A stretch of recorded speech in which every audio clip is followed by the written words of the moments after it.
Welcome back, Sleepyheads, to another episode of Sleepy Aliens Perspective. I am your host, Leigh.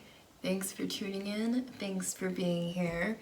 So this is a quick little short episode, and I want to talk about something that I've currently had a realization about. And I'm sure other people out there can relate about this. But I was thinking about my fear with like being on camera and the idea of being camera shy. And what I came to realize is that I'm not camera shy, but I'm more so afraid of the part of me that would like it, that enjoys attention, And for the most part, that's not me right now. But I think the fear is that the more I do this, the more I'll like it, and then you worry about that changing you. And then I had a deeper thought about like, why is this problematic? And I think a large part is that not only do we get comfortable with where we're at in life, but we get comfortable with where we can manage our egos. And essentially, if you think about having a big ego, what impacts that? Power, money, success, attention, putting yourself out there. It exposes your ego to that superficial nutrition that can supplement any sense of a real self, right? And, of course, these are like the dangers of putting yourself out there on video or just putting your art out there in general. Like, what if you did get discovered and have a big breakthrough? Like, what if you did reach that level of success? And what are your fears surrounding that? Because, I think we can all say that we're afraid of something, but I think we're afraid to see ourselves in a situation, really. And we're afraid of the emotions that come with that. And I think enjoying attention and spotlight, it's only scary because, some of us are afraid of our vanity.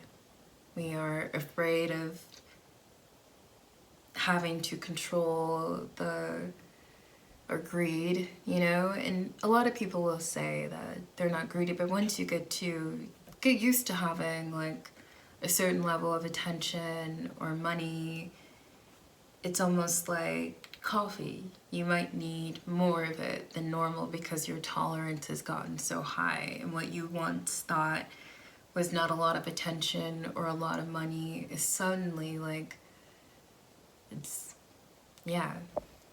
nothing, So it's something to think about, and I don't think people have enough conversations about managing their egos and what that requires and like how they keep their egos in check. And of course you have to be honest with yourself and have a high self-awareness and also have trust in yourself. That is something that I realize holds people back a lot from stepping into that next level because, whatever version they become, there's a sense of not having as much control, and so that impacts how you feel you trust yourself in various situations and successes and scenarios, But that was just a deep thought I had today, and I just wanted to share that. I had this thought yesterday, but I journaled about it for a while, and because I was just thinking like I was having conversations with the universe, and I was like, hey, help me out with my fear of like being on camera, and I don't know how to heal that, I've worked on like my fear of judgment, but I still had like this crazy, overwhelming gut sense of nervousness that was like pulsing inside of me before I would like record these episodes. And today I didn't have that feeling because I think acknowledging the reason why I was afraid, and at first it was surface. I was just like, well, of course, ridicule, embarrassment, just nasty, cruel people, of course. And then I thought, well, what's a deeper level of that? And of course I addressed fear of judgment and fear of failure, but even beneath that, there is something else, you know, because I've gone on stage before, I've done performances, and I think when you go on stage, you know how long you're going to be up there, and like whatever you're doing creatively, you kind of just lose yourself and like go into a different creative plane, you know, in that moment. So it doesn't feel the same as being in front of a camera, you know, and knowing that you have to perform and be your best self. And I think with YouTube and podcasts, like if you're a guy, you can just record in your hoodie, and you could have your hoodie over your face. Like, it doesn't matter what you wear. You could wear sweats and socks, you could wear no shirt, it doesn't matter. But I think as a female YouTuber who's trying to, like, you know, establish herself in the algorithm, you have to be more mindful of your appearance and even more like strategic about the kind of content that you want to create. You know, it's harder to stand out, and there's more scrutiny with women creators. You know, we can't just think and express our thoughts. You know, you have to do that at a certain level of attraction. You know, it's a syndrome of society, of course, and people love beautiful things. But, you know, it's one thing that would be nice to not have to worry about sometimes. So, like, I forgot how I got there, but I was addressing all of those levels of my fear. And eventually I came to the last one, and it's, I'm afraid of the person I may become if, you know, I continue down this path and, you know, I achieve a certain level of success.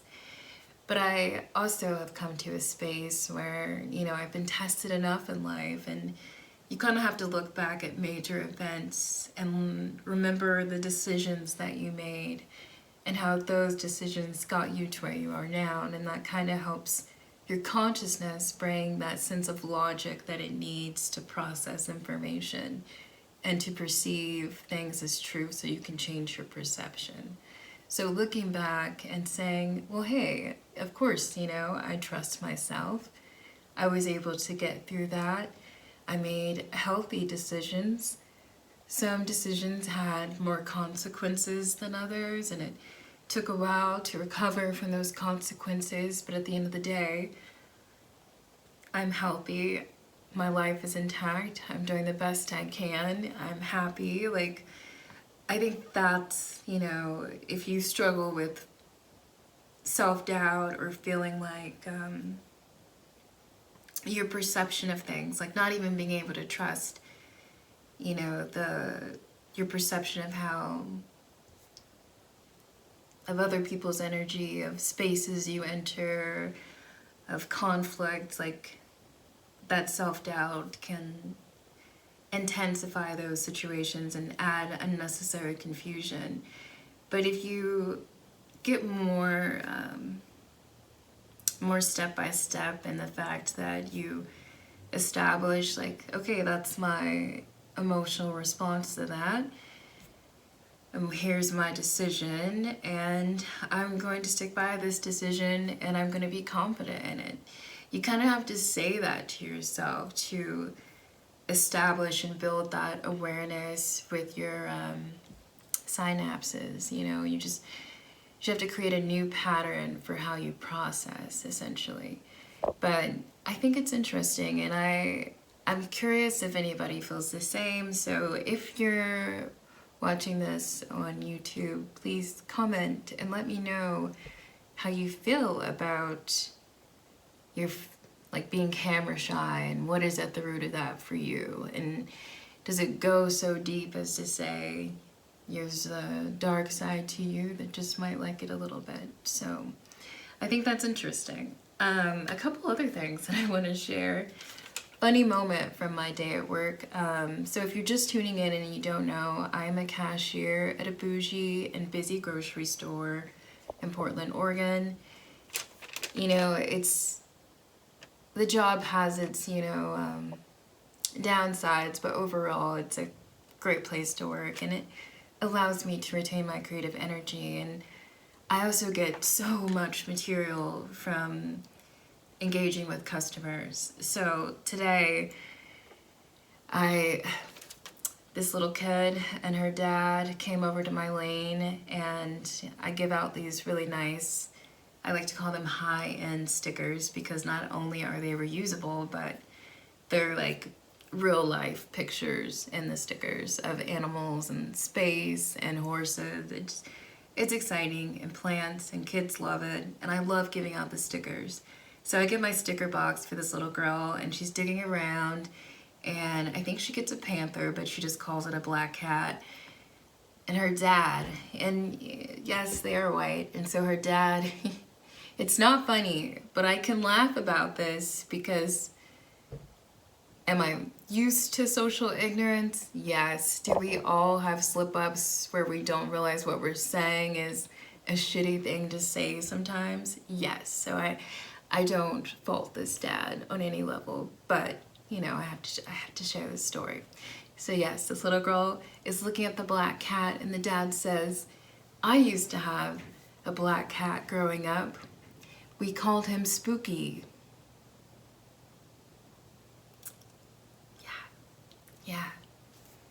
Yeah. I work really hard all day. You never know what kind of commentary you're gonna get, but I handle it well. But the best part about that moment was the little girl looking up at her dad, so confused. She didn't laugh, she just looked at him. And even though she was young and hasn't even had the history lessons of like race wars in America, she just looked at him, and she knew it was stupid. She knew he said something stupid, and she helped him hear that he had said something stupid. But it was like the last hour of my shift. I wasn't gonna say anything, and honestly, like I said, at a certain point, you have to